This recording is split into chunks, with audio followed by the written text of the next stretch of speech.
Hello friends, now we are going to start with the new topic, issue of shares. The most important topic as far as CA Foundation account subject is concerned. Every attempt they are going to ask, they are asking and they will ask. So let's concentrate on this topic. First of all, what is issue of shares? How shares are issued? Why shares are issued? And what is the purpose behind issuing shares? हम सब चीजें देख लेंगे one by one. Shares क्यों issue करते हैं, issue करने के पीछे का कारण क्या है और शेयर्स क्यों इशू करना चाहिए एक कंपनी को। फर्स्ट ऑफ ऑल, कंपनी को बिजनेस चालू करने के लिए क्या चाहिए, तो कि पैसा। What a company needs to start a business, company needs money. Now money can be obtain from two sources. पैसे हम दो तरीके से रेज कर सकते हैं। Either we can take a bank loan and start the business, और we can take money from the public. Public से पैसा उठाएंगे और उन्हीं पैसों से बिजनेस करेंगे। Now let's go for the first option. अगर हम बैंक के पास जाते हैं लोन मांगने के लिए, तो हमको जितना चाहिए उतना लोन मिलेगा नहीं, क्योंकि बैंक बहुत सारी फॉर्मेलिटीज करवाती है और उस फॉर्मेलिटीज में हम कहीं ना कहीं रह जाते हैं, मतलब हमारे कोई डॉक्यूमेंट्स क्लियर नहीं है, तो what ever is the purpose. So now let's assume a company requires 5 lakh rupees as capital. कितना पैसा चाहिए? 5 लाख रुपया कैपिटल चाहिए। अब हम बैंक के पास जाते हैं, तो बैंक क्या करेगी, बोलेगी सर हम आपको सिर्फ 4 लाख रुपया दे सकते हैं।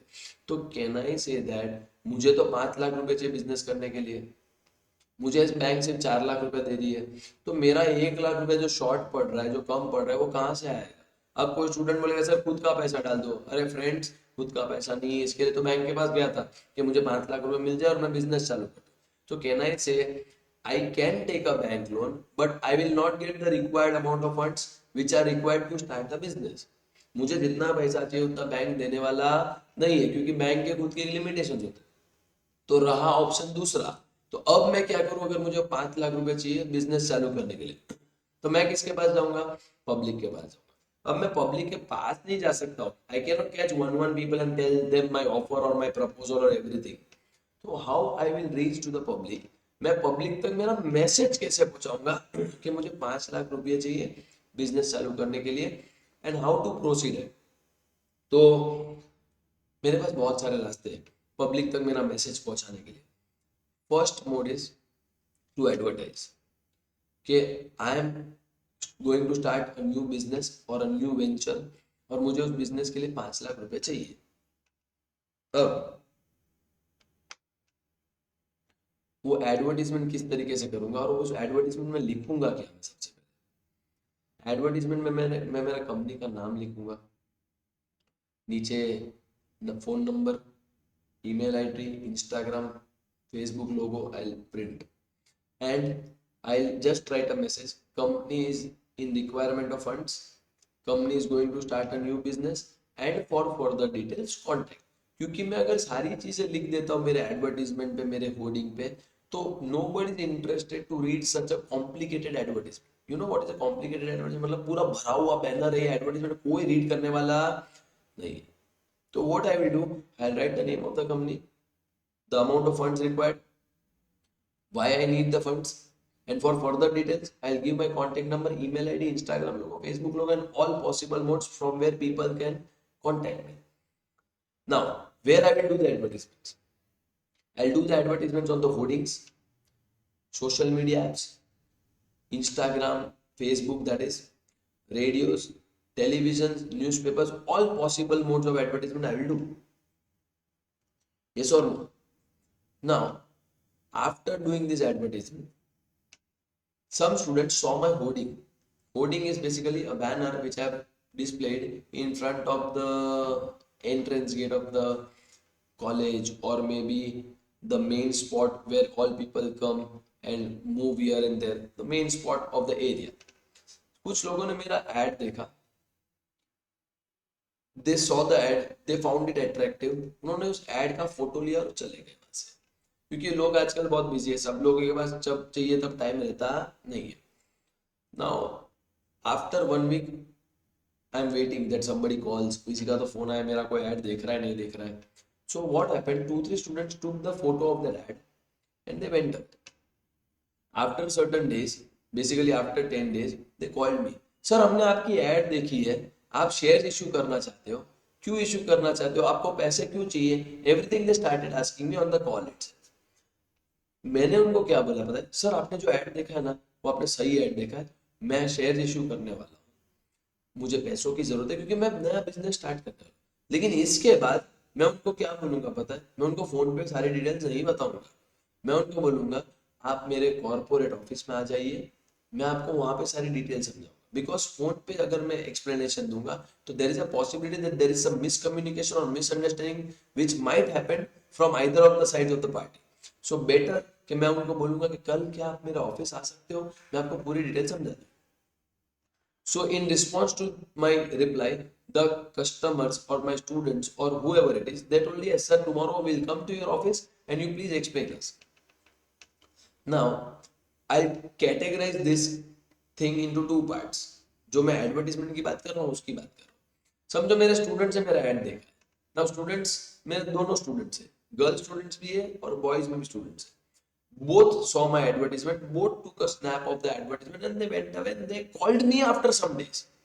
अभी सबसे पहले फोन किसने किया पता है, गर्ल्स।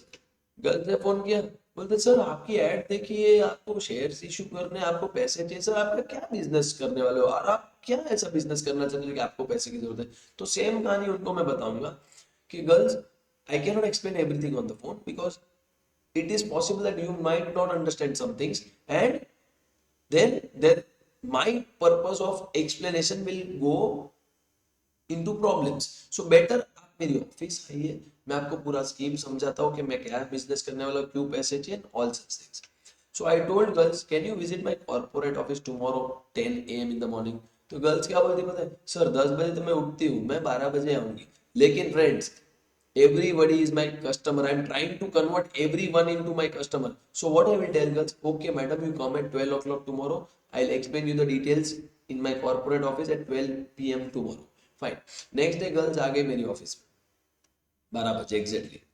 उन्होंने मुझे पूछा, sir now you explain, you told that you will explain me everything. Yes girls, I will explain you one by one.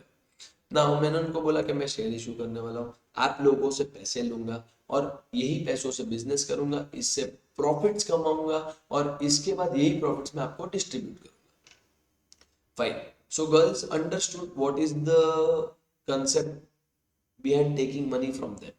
मतलब मैं आपके पैसों से बिजनेस करूंगा, उससे प्रॉफिट्स कमाऊंगा, उसमें से आपको प्रॉफिट्स रीपे भी करूंगा। फाइन। नाउ गर्ल्स का क्या प्रॉब्लम हो गया पता है, उन्होंने ना कल मेरा जो एडवर्टीजमेंट देखा था ना उसमें उन्होंने एक वर्ड पढ़ लिया कि सर की कंपनी को पैसे चाहिए और सर पैसे कैसे उठाने वाले या रेज करने वाले, बाय इशूइंग शेयर्स। तो गर्ल्स को थोड़ा नॉलेज था, मतलब कि शेयर्स क्या होता है, कितने टाइप के शेयर होते हैं, so on. So now basically I am going into the types of shares. So मैंने जैसे आपको बोला मेरे पास दो कैटेगरी के कस्टमर्स है, one is girl customer, one is boy customer. So I'll classify these shares into two types. So girls have read something that there are two types of shares. One is preference share, one is equity share. One is preference share, one is equity share. Now what is preference share? Girls ने क्या किया था, Google कर लिया था। Google समझते ना, Google बाबा हर meaning बताता है जो भी आप टाइप करो उसका। तो गूगल बाबा ने क्या बताया, when they entered the word preference, they came to know that Google says preference means first priority. मतलब girls always want first priority everywhere, मैं पहले हमको पहले चांस दो, and all such stuffs are going in India, which is not wrong. So girls ने क्या किया कि प्रेफरेंस कर लिया था गूगल में, तो उनको पता चला कि अगर हम प्रेफरेंस सर से मांगेंगे तो हमको सर फर्स्ट प्रायोरिटी देंगे। Fine. So I explain them all the concept to the girls next day when they came to my office. I wanted 5 lakh rupees as capital. I was in need of 5 lakhs. Right? So I told girls, get please pay me 5 lakhs. I'll issue the shares and my business will go on. And once my business is on, I'll repay you in parts as a part of profits. But girls क्या बोलती पता है, sir मेरे पास 5 लाख तो नहीं है, सिर्फ 3 lakhs। कितना है? 3 lakhs. Listen to my story very carefully. What should I do as a company, as a business? Should I say no? Hey, you get out of the class, you get out of the office. I want only 5 lakhs. 3 lakh के लिए आने का नहीं मेरी office में, ऐसा मैं बोल सकता हूँ? The answer is no. 3 lakhs तो 3 lakhs, मैडम आप दे दीजिए 3 lakhs, I'll manage the show, I'll arrange 2 lakhs from somewhere. This is how I should work as a businessman. Girls gave me 3 lakh rupees check, they gave me a 3 lakh rupees check, and then told me sir हमको सिर्फ preference shares चाहिए। क्या shares चाहिए? Preferences. मैंने girls को पूछा why so, equity shares भी तो होते हैं, प्रेफरेंस शेयर्स ही क्यों चाहिए? बोलते नहीं नहीं सर, आप हमको सिर्फ प्रेफरेंस शेयर्स ही दोगे क्योंकि हमको हमने हमने सब स्टडी किया है, सर्च किया है कि प्रेफरेंस शेयर्स मतलब हमको पहले चांस मिलेगा, हमको पहले प्रायोरिटी मिलेगा। I said okay madam, take preference shares. So मैंने उनको प्रेफरेंस शेयर्स इशू किए एज अ सर्टिफिकेट कि you have given me 3 lakhs and I have issued preference shares against that 3 lakhs. Girls were so happy they got preferences. Now, before going ahead for the next type of shares, why preferences girls took? Because there was a story behind it. Girls have heard from Google that preference means first पहले, मैं पहले। अब इसमें क्या होता है preferences में, और एक चीज उन्होंने पढ़ी थी कि कंपनी हर साल फिक्स्ड इनकम देगी। किन को देगी? प्रेफरेंस शेयर होल्डर्स को देगी। Now what is fixed income?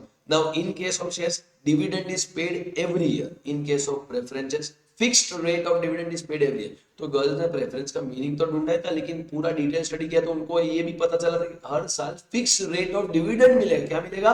Fixed rate of dividend. So they came with two logics और two concepts in their mind के प्रेफरेंस मतलब हम पहले, और उनको एक फिक्स इनकम भी मिलेगी every year from the company.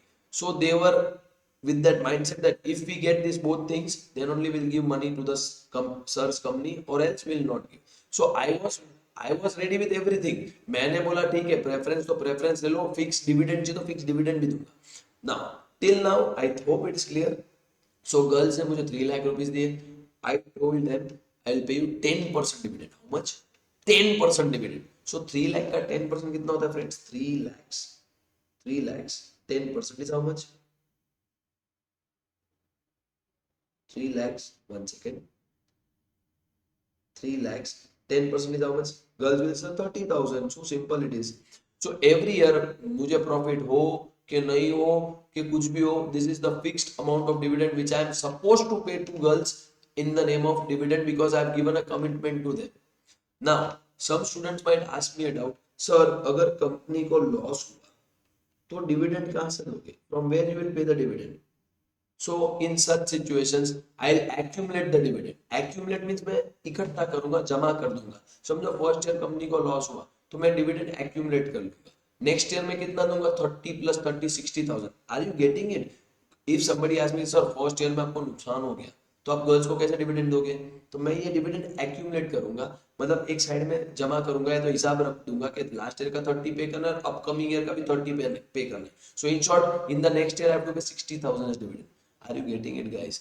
But मेरा पॉइंट ये है कि fixed rate of dividend I have to pay to the girls because they have invested in my company for so many reasons only, for so particular reasons only. Fine. Now 3 lakh rupees girls ने मुझे दे दिए, मैंने उनको क्या दे दिया? Preferences दे दिया with fix rate of dividend. Now girls के friends कौन है? बॉयज, बराबर। अब बॉयज क्या है? नॉर्मली गर्ल्स को फॉलो करते हैं। जो मेरी फ्रेंड बोलेगी और they are friends internally, so जो मेरी फ्रेंड करेगी वो भी मैं करूंगा because they are all our friends. So girls मेरी ऑफिस से गए और बॉयज को शाम को मिले और बोलते देखो सर ने हमको प्रेफरेंसेस दिया, ऊपर से हम लोग को प्रायोरिटी दिया, हम लोग को कॉफी पिलाया, जूस पिलाया और हमको फिक्स रेट ऑफ इनकम का भी बात किया। एवरी ईयर सर हमको 30,000 देंगे क्योंकि हमने सर को 3 लाख रुपीस दिया। सो बॉयज पर अरे वाह, this is so nice treatment given to, हम भी कल जाएंगे सर के पास और हम भी प्रेफरेंस मांगेंगे। नेक्स्ट डे बॉयज आए मेरे पास और बॉयज ने बोला सर आप कुछ एक्सप्लेन मत करो, हमको पता है आपको 5 लाख रुपए की जरूरत है, 3 lakhs हमारी फ्रेंड्स ने आपको दिए, जो कल आई थी ना वो सब हमारी फ्रेंड्स थी, सर हम लोग बैलेंस 2 लाख रुपए लेके भी आए हैं, आप हमको प्रेफरेंसेस दे दो 10% के हिसाब से। लेकिन मैंने बॉयज को क्या बोला? सॉरी फ्रेंड्स, प्रेफरेंसेस जितने थे उतने सारे गर्ल्स लेके गए, मेरे पास अब ज्यादा प्रेफरेंसेस, एडिशनल प्रेफरेंसेस है नहीं, मेरे पास इक्विटी शेयर्स बचे। So boys were so unhappy. Sir मन में बोल रहे थे कि सर पार्शियलिटी कर रहे, गर्ल्स को प्रायोरिटी दिया, प्रेफरेंस दिया, लेकिन हमको तो प्रेफरेंस नहीं दे रहे ना हमको प्रायोरिटी दे रहे। पर मैंने बॉयज को क्या बोला? आप इक्विटी शेयर्स लेके जाओ, आप इक्विटी शेयर्स लेके जाओ और 2 लाख रुपया देके जाओ। You give me 2 lakhs and take back the equity, take away the equity shares from me. Trust me, you will be more on a good side or you will get more profits as compared to girls. Boys सोच रहे I again tried to convince them, please take equity shares, please give me 2 lakh rupees, you will be more happier in the near future. So somehow I convinced them, मैंने उनको कैसे भी convince किया और मैंने उनसे 2 लाख रुपए ले लिए, क्योंकि फ्रेंड्स ध्यान रखना मुझे 5 लाख रुपए चाहिए। ये 5 लाख नहीं मिलेंगे तो मैं मेरा बिजनेस स्टार्ट नहीं कर सकता हूँ, क्योंकि इसी रीजन से मैं बैंक के पास गया था और बैंक ने मुझे 5 लाख नहीं दिए थे, तो मेरा बिजनेस स्टॉप हो गया, चालू होने से पहले स्टॉप हो गया था। So any how I convince the boys, took 2 lakh rupees from them and issued equity shares. Boys went away. Now I'll clear this what I've written on the screen. Now the most important thing what I would like to say, 5 lakh रुपए आ गए मेरे पास, मैंने business start किया। First year of business, company earn profits company earn profits of only 30,000। How much? 30,000। How much? 30,000। What is the first commitment I have to do? Should I give this 30,000 to boys or to girls? Basically 30,000 किसको देना चाहिए? Preference holders को कि equity holders को? Girls तो ready है, sir हमारा 30,000 चाहिए, आपने 30,000 कमाया, गिव दिस टू अस, तो this will go to preference shareholders. PSH means preference share holders. Are you getting it? Okay, so I was telling that company earned a profit of let's say 30,000, which I already discussed. So these profits are there with me. So सीधा सीधा दो type के share holders थे मेरे पास, equity and preference. Girls को मैंने पहले commitment दिया था कि every year I will pay you fix commitment, that is fix dividend of 30,000। सीधा सीधा ये डिविडेंड कौन लेके जाएगी? Girls, preference share holders. Now अगर 30,000 पूरा गर्ल्स लेके गई तो बॉयज बोलेंगे सर हमारा क्या? तो मैंने बॉयज को क्या बोला, बिकॉज 30,000 के प्रॉफिट हुआ है, 30,000 मैंने फिक्स कमिटमेंट दिया था गर्ल्स को, so they took away that fix commitment of 30,000, that is the fix rate of dividend which I had committed. So profit हो गया नील। अभी बॉयज आर अनहैप्पी, क्योंकि एक तो मैंने उनको जबरदस्ती इक्विटी शेयर्स दिए कि तुम लेके जाओ, तुम फायदे में रहोगे। बॉयज सीधा आके मुझे बोल रहे सर ये तो सीधा पार्शियलिटी दिख रहा है, आपने गर्ल्स को 30,000 दे दिया, हमको कुछ नहीं बोला, हमको कुछ नहीं दिया, सर हम क्या करें? Sir we give you 1 more year, please give us our returns for which we have invested in your company. मेरा प्लीज बी रिलैक्स, आपको नेक्स्ट ईयर 100% मिलेगा प्रॉफिट्स। ओके भाई। So boys somehow I convinced them and they went away. Now I'll change the position. Second year, company earned a profit of 50,000। कितना कमाया company ने? 50,000। First commitment किसको देना है? Girls को देना है, तो गर्ल्स कितना लेके जाएगी इसमें से? 30,000।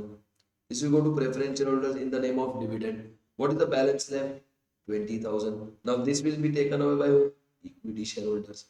सो नाउ सेकेंड ईयर में क्या पोजीशन हुई कि 50,000 का कंपनी ने प्रॉफिट्स कमाया, उसमें से फिक्स कमिटमेंट किसको दिया है? गर्ल्स को, इन the name of preference dividend, so they टुक 30,000।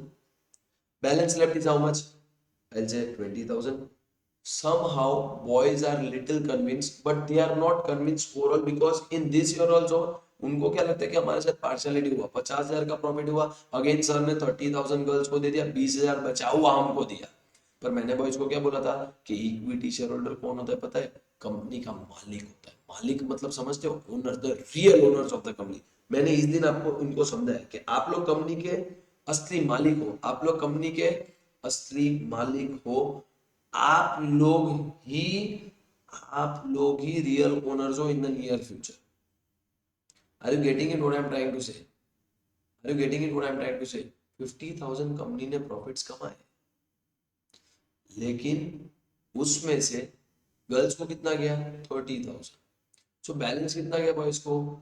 20,000। तो बॉयज क्यों अनहैप्पी थे? क्योंकि भाई इस बार भी उनको ऐसा लगता है कि हमारे साथ पार्शियलिटी हुआ है कि गर्ल्स को 30 दे दिया एंड 20,000 ही हमको दिया। तो मैंने बॉयज को क्या बोला, देखो आप लोग कंपनी का प्रोग्रेस देखो। फर्स्ट ईयर कंपनी ने 30,000 के प्रॉफिट्स कमाए थे, नेक्स्ट ईयर कंपनी ने कितना प्रॉफिट्स कमाया? 50,000। कैन आई से company is growing slowly and steadily, sorry, 30 से 50 पे गया। Can't you see the progress of the company? Boys वापिस कन्विंस हुए थोड़े से, क्योंकि वो दिमाग लेके आया कि कंपनी 30 से 50 के प्रॉफिट्स पे गई है। Now now just listen to me what happens in year number 3। Year number 3 में क्या होने वाला है, जस्ट ध्यान से सुनना आपको। ईयर नंबर 3 में कंपनी ने प्रॉफिट कमाया 1 लाख रुपीज का। कितने का? 1 लाख रुपीज का। So now What is the fixed commitment of the company? To pay 30,000 as preference dividend to girls, that is preference shareholders. 1 lakh में से 30 गर्ल्स को दे दिया, कितना प्रॉफिट बचा? 70,000. I'll call boys, boys come here, take 70,000 full profit and enjoy. Now third year में boys are so happy because they got 70,000 as profit. And I told boys, देखा मैंने आपको बोला था असली प्रॉफिट का मालिक कौन है? Boys. So what I am trying to conclude here, okay, there are two types of shareholders. One is the preference shareholder, one is the equity shareholder. Preference shareholders are one type of owners of the company, but they invest in our company और they give me money.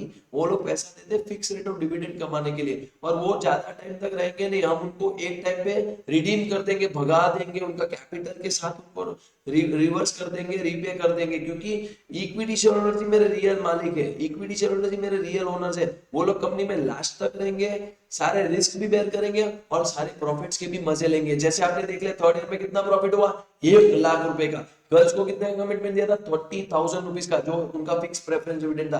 Balance profits में girls कुछ बोल भी नहीं सकती, हाथ भी नहीं डाल सकती और कुछ नहीं कर सकती. 70,000 किसको मिलेगा?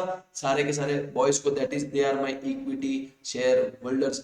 सो I there is a clear distinction between preference shareholders and equity shareholders. Preference shareholders are one type of owners of the company, but they come and invest in my company for getting a fixed amount of dividend, nothing over and above that. But boys जो मेरे equity share holders हैं, उन्होंने 2 साल बहुत risk लिया, उनको first year तो कुछ मिला भी नहीं, नेक्स्ट ईयर भी उनको कम मिला as compare to preference holders. But in the third year they got huge amount of profits as compare to preference holders, that is girls. Basically what I am trying to say, equity shareholders को जो profits मिलने वाले इन the near future, जो मैंने आपको बोला था boys, उसका कोई लिमिट नहीं है. Next year you might get more profits, in the subsequent year more profits. So basically this is what I was trying to explain. Who are the preference holders, who are the equity shareholders? I hope this is very clear. Preference holders are those people who invest in the company, take shares and they take fixed amount of dividend and go away. They don't have any share in the profits of the company.